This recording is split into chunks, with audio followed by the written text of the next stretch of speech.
All right, welcome back to the channel. It's your boy Fanon, and in this video, we're going to talk about the 154-pound division and a prediction that Robert Garcia made about Terence Crawford versus Jermell Charlo. Let's talk about that in this video.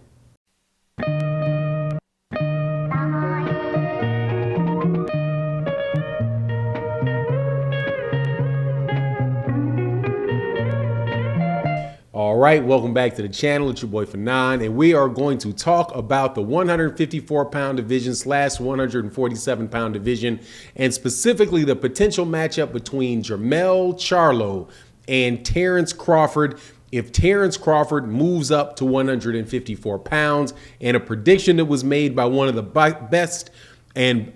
best boxing trainers in the world, Robert Garcia. Now, before I get into that, though, let me first say thank you guys so much for continuing to watch the videos. Thank you for your comments. I really do appreciate the support.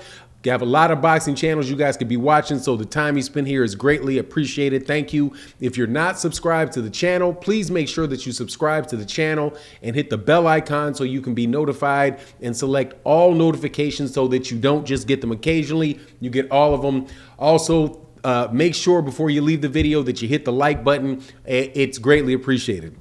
So here we are, man, in 2022, still waiting on a fight between Errol Spence Jr. and Terence Crawford, and it doesn't look like the fight is getting any closer to being made. And so Terence Crawford said that he would be considered, if he cannot get the fight against Errol Spence Jr. next, that he wants to move up to 154 pounds and fight Jermell Charlo for the undisputed title, wants the winner between Jermell Charlo and Brian Castano, and to try to get all of those belts.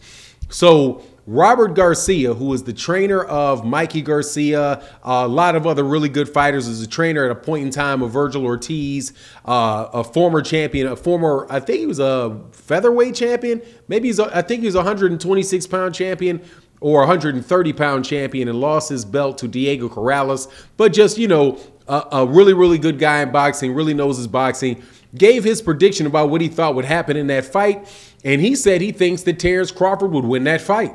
And that, you know, and the reason that he said that is he said, look, man, I don't think that it would be much of a move up for him to fight Jermell Charlo, and that he believed, Robert Garcia believed, that Brian Castano had beaten Jermell Charlo in their fight. And he said, look, man, Terence Crawford is not, you know, he's just as tall. He's taller and he's longer than Brian Castano, right? So even though he may not have the physical size, he may not be as big as Jermell Charlo, he's bigger than the guy that he believes beat Jermell Charlo and Brian Castano. So he said that he would give the edge to Terence Crawford in that fight, man. And I'm telling you, you know, when we talk about it a couple months ago, it was maybe 6 months ago, I started bringing up the idea of Terence Crawford going up to 154 pounds and fighting Jermell Charlo up there, you know, because of all of the politics going on at 147 pounds. That, you know, a lot of people were like, no, Terence Crawford is too small for Jermell Charlo. He'll get stopped by Jermell Charlo. And I've always been of the mindset that, you know, I'm not so sure about that. Terence Crawford is a very, very good fighter, man. For me, he's the #1 pound for pound fighter in the world. You know, you hear all of the different things he can do in the ring, and he would not be the first person to move up from 135 pounds and get a belt at 154 pounds. Terence Crawford is actually bigger than Floyd Mayweather Jr. is, and Floyd Mayweather Jr. moved up to 154 pounds and beat Canelo Alvarez, right? So, I mean, it's not something that has not happened in the past. I do believe also that Oscar De La Hoya had, at a point in time, gotten a piece of 154, got a belt at 154 pounds, if I'm correct.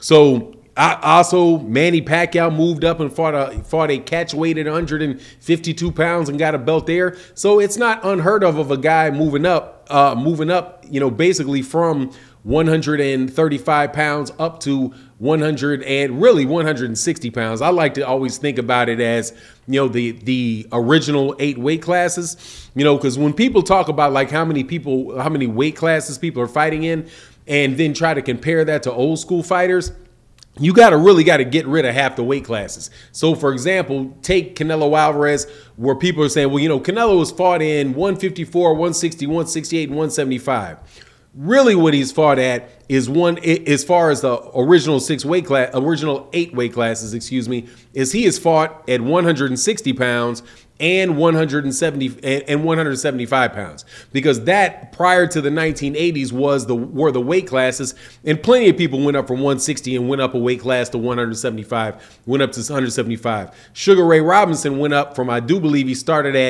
might have started at lightweight, went up to 147, went to 160, then went up to 175. So, you know, the weight classes, when we talk about the number of weight classes people are moving up, it's a little bit of a misnomer when you look at it historically speaking, because so many, like, for example, Henry Armstrong I believe it was in the 1930s, 1936, fought at both at 126, 135, and 140 and 147. Yeah, 120. I think he actually was at 122, 130 or 126, 135, 147, and middleweight all in the same year. So it's not something that, you know, is unheard of. As far as the fight really between Jermell Charlo and Crawford, I might lean myself towards Jermell Charlo, because Jermell Charlo is so active and he's so aggressive, and Terrence Crawford likes to set traps, and I'm just not sure whether or not, you know, he's going to have the punching power to carry up there and really hurt Jermell Charlo like that. Jermell Charlo has a pretty good chin, and I don't see him really getting hurt by just like a one-off shot, even though I have to tell you he did get caught coming off the ropes one time with Brian Castano, but he recovered real quick and went right back in it. But anyway you cut it, I don't think that this is just an academic conversation. I think that him going up to that weight class is just as likely as him getting the Errol Spence Jr. fight. I know Errol Spence Jr. himself says that he's pushing for the fight, but you know, the powers that be with the PBC and all that, who knows how that is going to come off. Errol's got to get past Yordenis Ugas.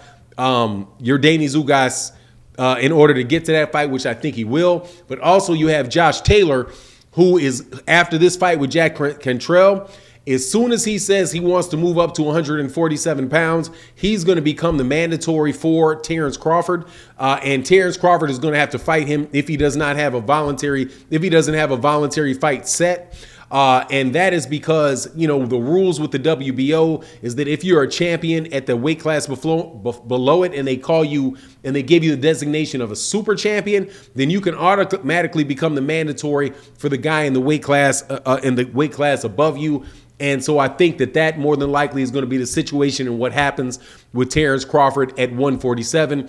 Also, in an interview that took place today, Bob Arum also said that that's what he believes is going to happen next for Josh Taylor, and he said that he didn't think, you know, that the lawsuit and all that stuff going on was going to prevent it. So, you know, if Terrence Crawford does not want to do business with Bob Arum and doesn't want to have to go over to the UK to fight Josh Taylor, then him moving up in weight is more than likely going to be the option for him. But anyway, just thought I'd share that with you. You guys let me know what you think in the comment section. Can Terrence Crawford beat Jermell Charlo? What happens if they actually make that fight? Let me know in the comment section. And with that, I'm out. Peace.